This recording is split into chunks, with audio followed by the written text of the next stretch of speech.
Outra classificação, processos verticais. Processos verticais estão relacionados ao quê? A planejamento, orçamento, orientação, ou seja, em geral, preocupado com o trabalho do gestor, né? E horizontais, que é aí sim o que a gente está acostumado a chamar de processo aqui, né? Ou seja, aquele processo que começa num setor, vai atravessando a organização como um todo até chegar no cliente, tá?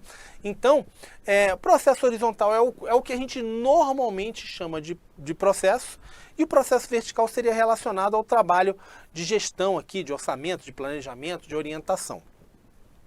Outra classificação, processos internos e processos externos.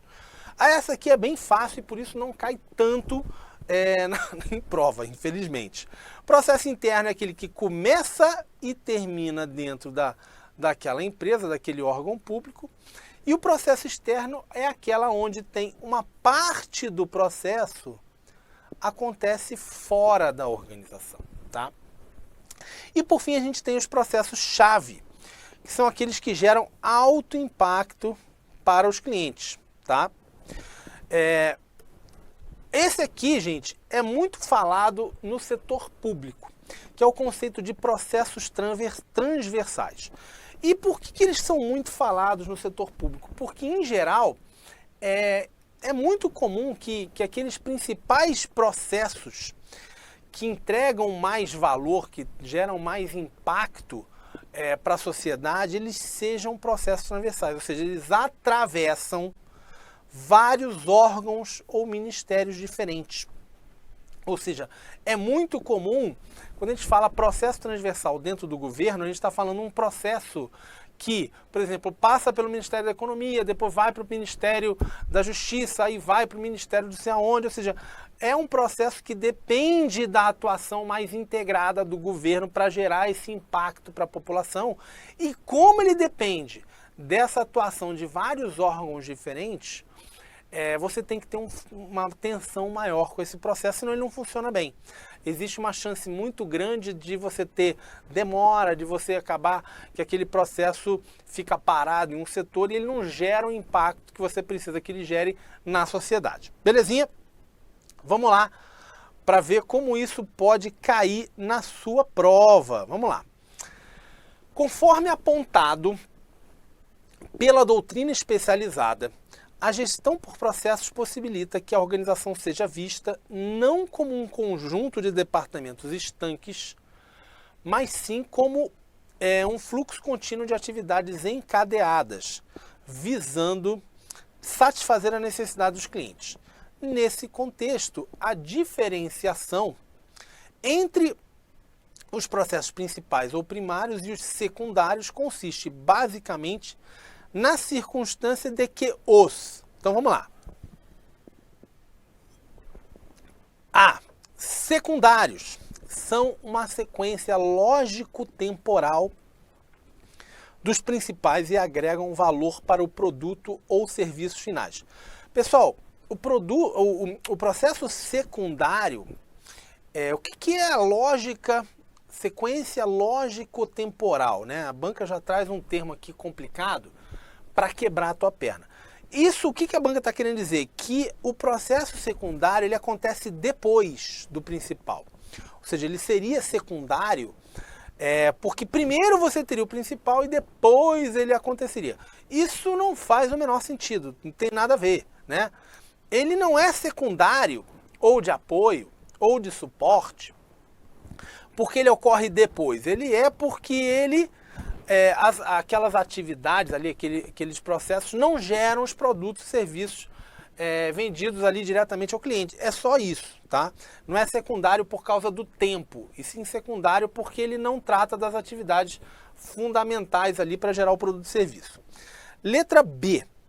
Primários resultam na entrega de algum bem ou serviço ao cliente final, enquanto os secundários são processos internos. Perfeito, essa aqui é esse o nosso gabarito, tá? Letra C. Secundários podem ser dispensados no contexto da gestão por processos, eis que não contribuem para a execução dos principais. Tá tudo errado, né, gente? O secundário, ou suporte, ou apoio, tudo quer dizer a mesma coisa, ele não pode ser dispensado. Não pode ser dispensado. E claro que ele contribui para a execução dos principais. Como eu falei, não dá para ter só processo principal, tá? Tem que ter também o de suporte. Você não funciona, empresa nenhuma funciona só com o processo principal ali, finalístico. Letra D. Principais são de natureza eminentemente gerencial, ligados à estratégia e utilizados na tomada de decisões. Também está errado, ou seja, isso aqui é uma definição semelhante ao que a gente chama dos processos gerenciais, que são processos de apoio, não são processos finalísticos, não são processos principais. E letra D, secundários são ligados à produção de bens ou serviços e os primários à gestão de pessoas. É o contrário aqui, está invertido esse conceito, por isso letra E também está errado o nosso gabarito, é mesmo a letra B de bola. Pessoal, outra questão interessante aqui, outro tópico bacana é esse aqui que fala do nível de detalhamento dos processos. Nível de detalhamento dos processos, ele tem essa classificação aqui baseada no CBOC, que vem desde macroprocesso, né? Aqui vamos imaginar, você está lá em cima visualizando aqui os processos lá de baixo, né? Tá vendo lá tudo pequenininho lá embaixo, e a tarefa aqui seria o elemento mais, digamos assim, menor ali do processo, né? O menor elemento do processo. Então você tem ali um macroprocesso, seria um conjunto de vários processos, né? E obviamente geram grande impacto ali para os clientes, grande impacto ali para as pessoas que trabalham na organização. Show de bola. Abaixo, você chegando mais próximo aqui, você tem o processo, né? Você tem o processo, que a gente já falou, né? O somatório de atividades relacionados, interligados, interdependentes. Desce um pouco mais, dentro de um processo você tem vários subprocessos. Dentro de um subprocesso você tem várias atividades, que são trabalhos executados nos processos, e dentro dessas atividades tem várias tarefas. Aí você vai me perguntar aqui, Renan, mas está muito abstrato isso, explica um pouquinho melhor. Vamos lá para o detalhamento, vamos falar como é que isso na prática. Então, por exemplo, um macroprocesso muito conhecido no setor público é o macroprocesso de gestão de pessoas. Gestão de pessoas, por que se fala que é um macroprocesso? Porque dentro de gestão de pessoas, se você já estudou gestão de pessoas, você vai saber que você tem treinamento e desenvolvimento, você tem recrutamento e seleção, você tem avaliação de desempenho, você tem vários processos ali dentro, tá? Então, por isso que gestão de pessoas é um macroprocesso. Dentro ali de gestão de pessoas tem vários processos diferentes. Belezinha? O que mais? A gente já viu então que um processo poderia ser recrutamento e seleção. Dentro do processo de recrutamento e seleção, você tem um subprocesso, que é o de nomeação, que é aquele que você tem certeza está sonhando, aquele dia que você acorda, vê ali o seu nome no diário oficial, dá aquela emoção. Eu até chorei, não vou mentir para vocês não, chorei. Pô, fiquei lá felizão, botei aquela música do Vangelis lá, tan, tan, tan, tan, tan. Pô, aquilo dá uma emoção. Mas, de qualquer maneira, para aquilo sair no diário oficial com o teu nominho ali dentro, teve alguém que trabalhou, que fez ali uma série de atividades para que aquele processo de nomeação saísse, para que aquela nomeação sair ali publicada no diário oficial. Então, vamos lá, uma atividade dentro desse subprocesso de nomeação é a publicação da lista de nomeados no diário oficial.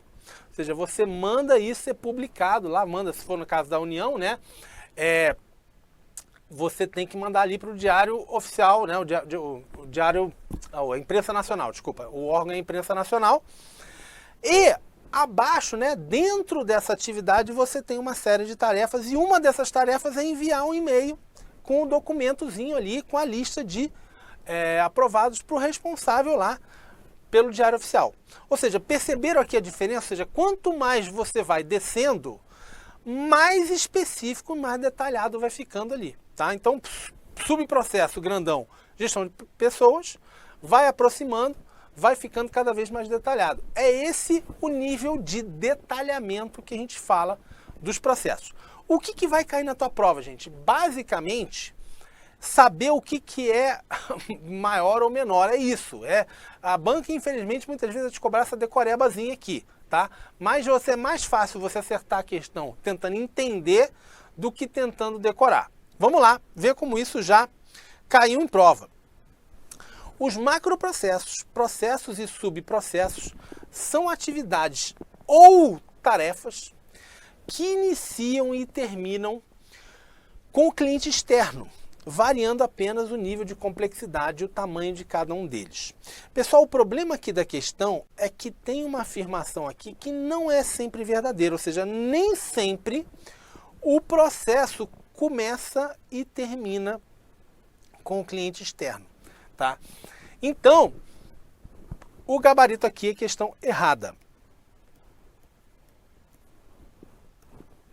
Opa, acho que eu pulei aqui, peraí. Não, pulei não. Vamos agora falar sobre o ciclo da gestão de processos, e aqui a gente tem duas classificações bastante cobradas. A primeira é a do CBOC e a segunda da SDPS. No caso do CBOC, ele diz que você tem no ciclo de gestão de processo o planejamento, a análise, o desenho e modelagem ali do processo, ou seja, o mapeamento, né?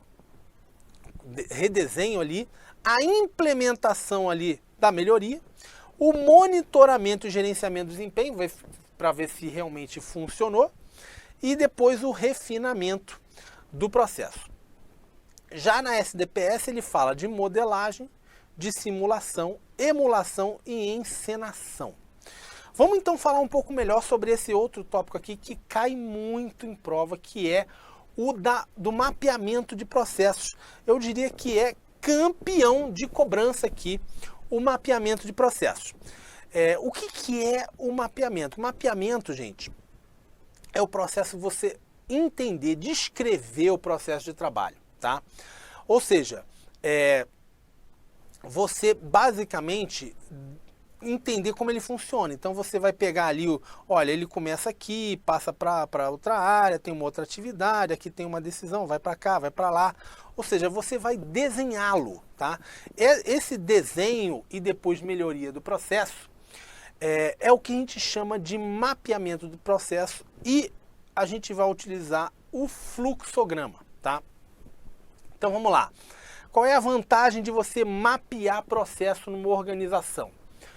É você primeiro entender o impacto que o processo tem para a organização, para os seus clientes, né? Então quando você mapeia o processo, você passa a entender onde ele caminha, né? Como ele caminha dentro da organização.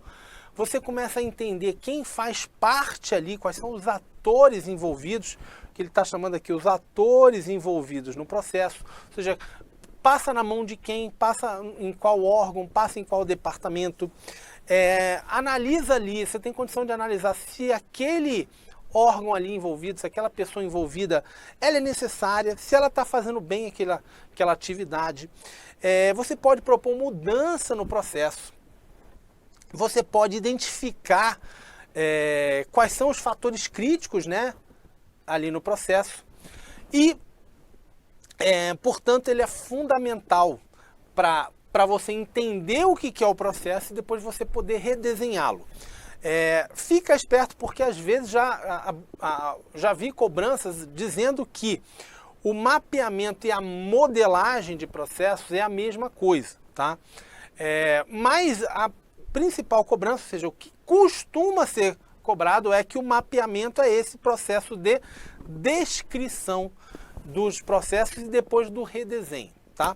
Vamos aqui dar uma olhada aqui num processo mapeado, ou seja, você, quando fala de um fluxograma, ele nada mais é do que um desenho de um diagrama, né?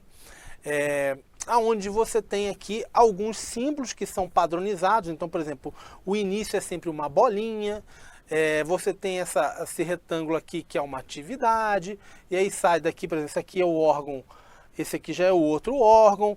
Então, vai mostrando como funciona o fluxo do trabalho, como funciona o processo, onde ele vai passando, quem faz o quê, quais são as atividades que estão envolvidas.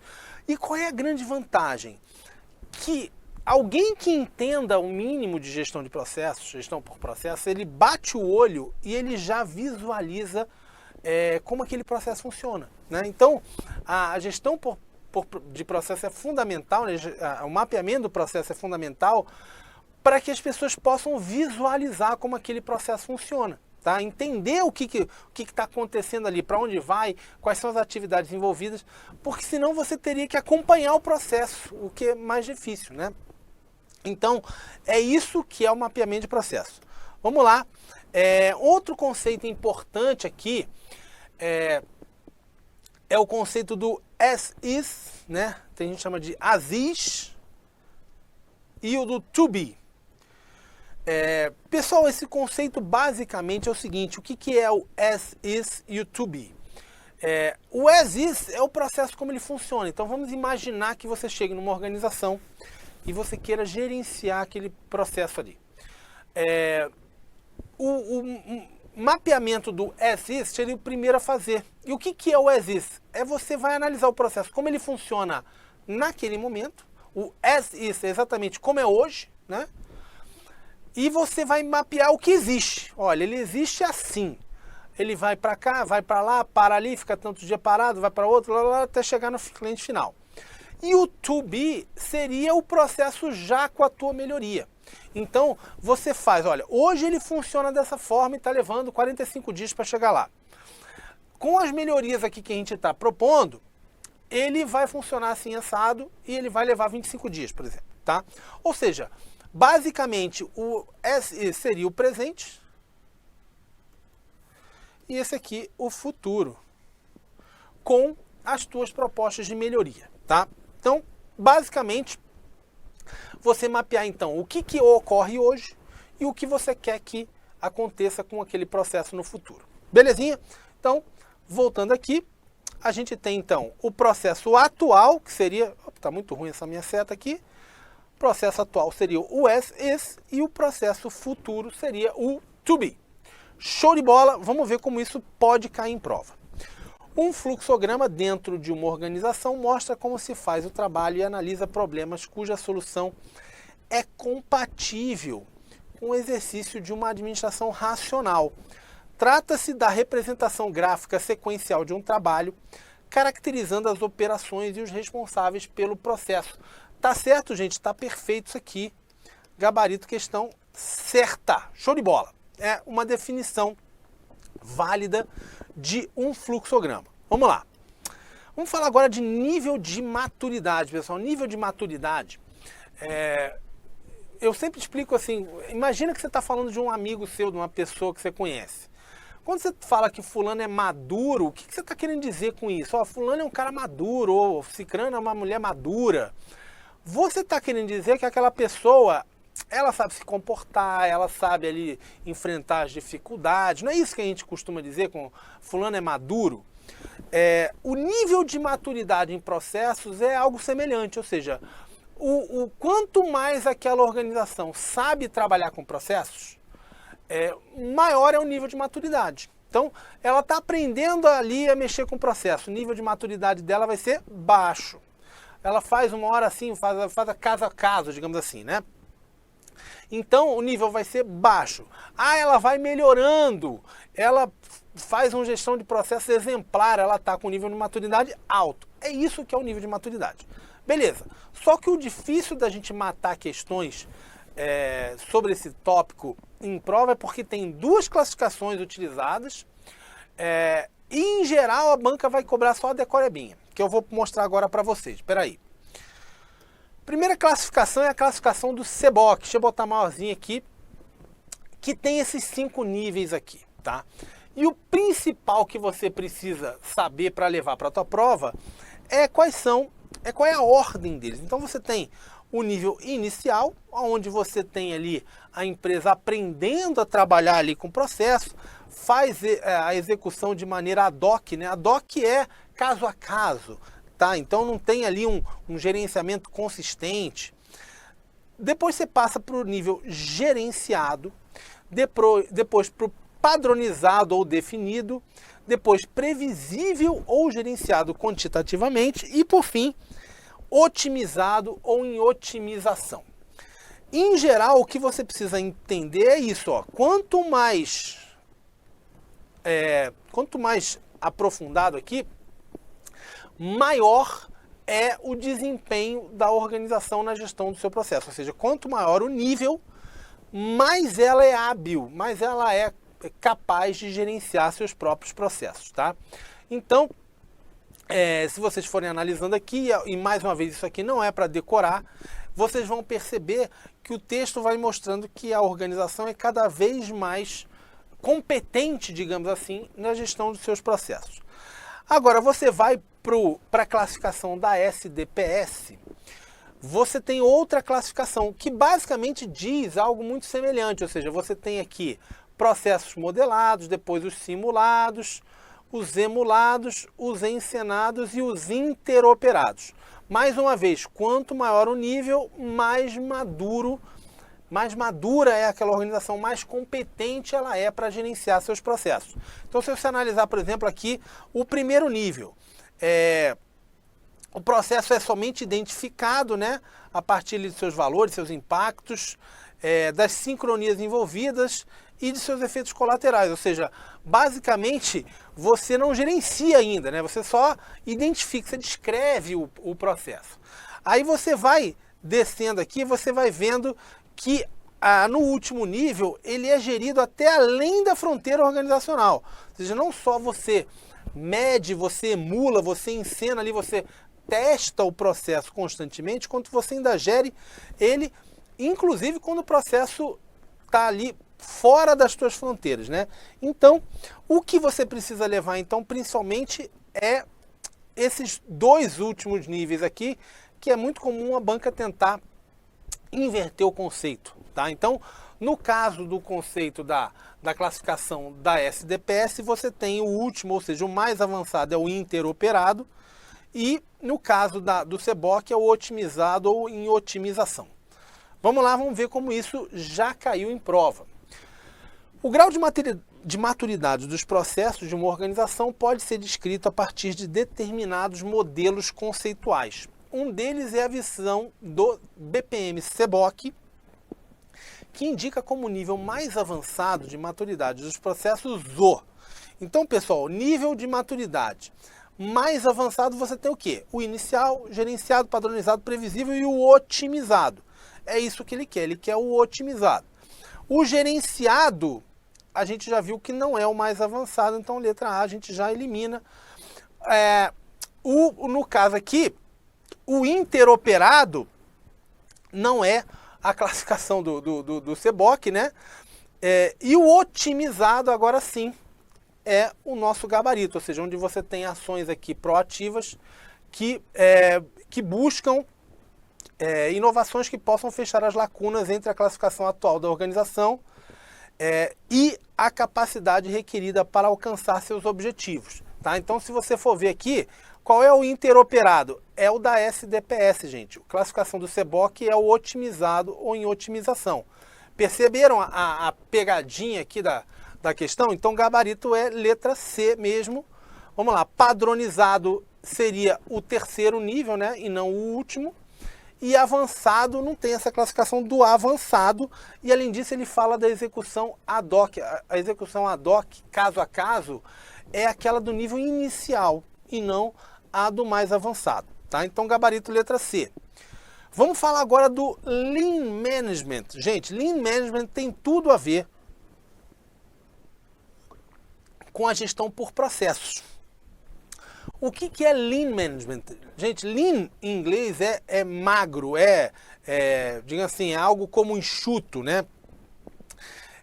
Que basicamente é a ideia de você gerenciar os teus processos ali de maneira a você reduzir o desperdício e focar no que o teu cliente precisa, né? É muito relacionado ao que a gente chama do toyotismo ou da filosofia da Toyota, que tem relação com a produção puxada e não da empurrada. Deixa eu explicar um pouco esse conceito. para vocês entenderem. O que é a produção puxada? Produção puxada é aquela produção que ela vai andar de acordo com a demanda do cliente. Então vamos imaginar que numa organização a produção ela faz aquele produto na hora que você já deu a ordem ali, o pedido de compra. Então olha, eu quero um Fiat Uno vermelho no modelo tal, com o câmbio assim, com o motor assado, e aí a empresa vai fazer aquele Fiat Uno especificamente para você. Então, isso é o que a gente chama de produção puxada, porque quem está puxando? O cliente, tá? A produção empurrada é aquela produção tradicional, onde a empresa vai, olha, eu preciso fazer Fiat Uno. Então eu vou fazer 2.000 Fiat Uno preto, 3.000 vermelhos, 4.000 amarelos, e aí eu vou mandar para a loja, seja o que Deus quiser, tomara que venda. Isso é a produção empurrada, ou seja, a produção empurrada, ela naturalmente ela necessita de mais estoque, ela gera mais desperdício, tá? Então voltando aqui para a nossa explicação, a produção puxada então tem tudo a ver com essa enxuta, por quê? Porque você só começa a fabricação do produto na hora que o pedido já chegou, que o cliente já demandou aquele produto, tá? Então você tem uma diminuição muito grande de estoque, de perdas, e por isso ela começou nas montadoras de automóveis, mas não ficou restrito a montadoras de automóveis. Então hoje em dia, muitas organizações trabalham com o que a gente chama de gestão enxuta, e em inglês se chama de Lean Management, tá? Porque realmente fica muito mais eficiente aquela organização. Outro conceito fundamental e muito cobrado é o de reengenharia, tá? A reengenharia, pessoal, é uma noção que veio lá do começo ali dos anos 90, tentando trazer mais eficiência para aquelas organizações mais tradicionais. Então a ideia da reengenharia é o seguinte, ó, muita gente compara a reengenharia com a melhoria contínua. Então você tem, por exemplo, o que é a melhoria contínua de processos? Que a gente vê muito em gestão da qualidade, não vê? Melhoria contínua é a melhoria incremental. Então eu estou analisando ali um processo de trabalho, e não é por acaso que eu estou falando de gestão da qualidade, porque gestão da qualidade e gestão de processo é muito interligado. Então eu estou analisando um processo de trabalho e eu vou propondo melhorias. Melhora isso aqui um pouquinho, melhora aquilo ali um pouquinho. Então eu estou sempre analisando o processo e vendo o que eu posso melhorar um pouquinho aqui, um pouquinho ali. Isso é o que a gente chama da melhoria contínua, que é um dos conceitos principais na gestão da qualidade. E o que é a reengenharia? A reengenharia não vou melhorar um pouquinho não, irmão. Eu vou analisar aqui desde o início para ver se eu preciso desse processo, se esse processo ainda é necessário, se esse processo realmente ainda gera valor para o meu cliente, se eu não posso, às vezes, ali reduzir aquele processo à metade, ou seja, eu vou fazer o que a gente chama de análise base zero do processo, tá? Ou seja, uma análise propondo ali melhorias drásticas, radicais de rendimento, de funcionamento ali daquele processo. Tá? Eu posso propor, inclusive, a eliminação do processo. Esse processo aqui, ele foi pensado lá atrás, foi pensado para gerar um relatório, um produto, uma informação para uma área, e hoje em dia ninguém nem mais sabe por que está recebendo aquela informação lá, ou seja, aquele processo não serve mais para nada. Vamos acabar com esse processo. Pronto. Tá? Ou seja, a reengenharia, a principal ideia dela é essa, de análise, digamos assim, base zero, desde se ainda é necessário fazer esse processo ou não, tá?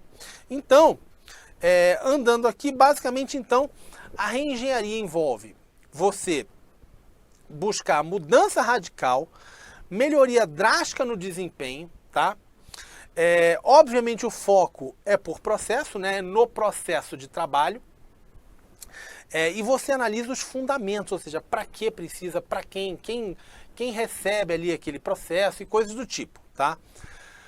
O que reengenharia não é? Tá? Reengenharia não é automação. É muito comum a questão dizer ali que para você fazer reengenharia você precisa ter TI, você precisa ter robô, você precisa ter informatização. Não é isso, pessoal. tá?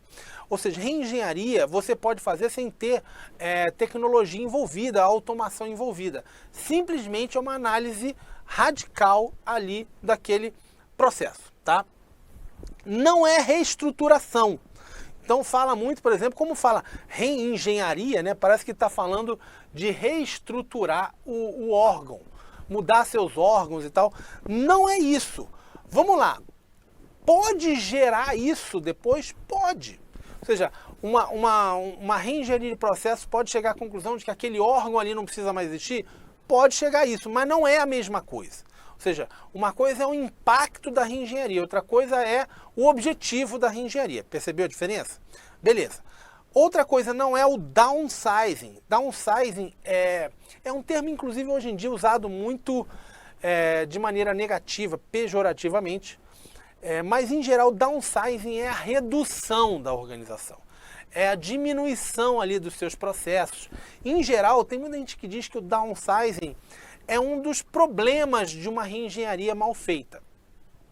Então você vai ali para tentar melhorar ali os processos da organização e acaba reduzindo ela tanto que você acaba enfraquecendo aquela organização. Ou seja, a ideia do downsizing é fazer,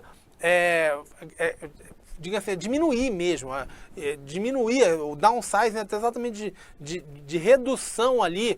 Você não está cortando só gordura, você está cortando a carne também, tá? Então, por exemplo, às vezes envolve venda de divisões da organização, eliminação de linha de produto e coisas do tipo. E por fim, não é gestão pela qualidade total. A gestão pela qualidade total, ela está relacionada com o quê, gente? Com a melhoria contínua. Fique esperto com isso, porque muitas vezes a banca vai dizer que a reengenharia está relacionada à gestão da qualidade total, que está relacionada com melhoria contínua e é pegadinha. Belezinha? Então vamos ver lá como isso já caiu em prova. Uma das principais práticas da reengenharia organizacional é a eliminação das barreiras funcionais por meio da reorganização das atividades em processo. A reengenharia de processo, ela busca ali uma mudança drástica do processo, né? Então isso pode acontecer? Eliminar a barreira funcional? Pode. Então isso aqui tá certo. Vamos lá. A aplicação da técnica da reengenharia à gestão pública visa a... Então vamos lá, letra A, mudanças estruturais e comportamentais radicais na cultura das organizações. Pessoal, essa questão aqui, na minha maneira de ver, não é muito bem... A redação dela não é muito boa, mas o que ela está falando? É a mudança radical na cultura. Essa frase dá para aceitar? Dá para aceitar. Vamos lá. Não é exatamente o que é a reengenharia, mas ela diz o seguinte, é o que a técnica visa, né? Vamos lá, letra B. Introdução contínua de mudanças organizacionais visando a redução de custo. O que quebra essa letra B aqui é a contínua, né? Como a gente viu, a reengenharia é uma pancada, é você fazer uma análise naquele momento radical. Não é uma mudança contínua, não é uma melhoria contínua. Letra C. Extinção da estrutura departamental. Gente, não tem nada a ver com a extinção ou eliminação da estrutura da organização. Não tem nada a ver. Letra D. Descentralização da gestão do conhecimento estratégico. Isso aqui é um blá blá blá também que não faz sentido. E racionalização e centralização. Gente, centralização dos processos também não faz sentido. Racionalização, claro que sim, né? A única possível, então, é a letra A. Show de bola. É isso aí. Se você ainda não me segue, me siga lá no Instagram, no Face, até no Telegram eu já tô. É isso aí. Volta para mim aqui. Opa, beleza? Voltei aqui. Espero que você tenha curtido o vídeo. Até a próxima. Um grande abraço.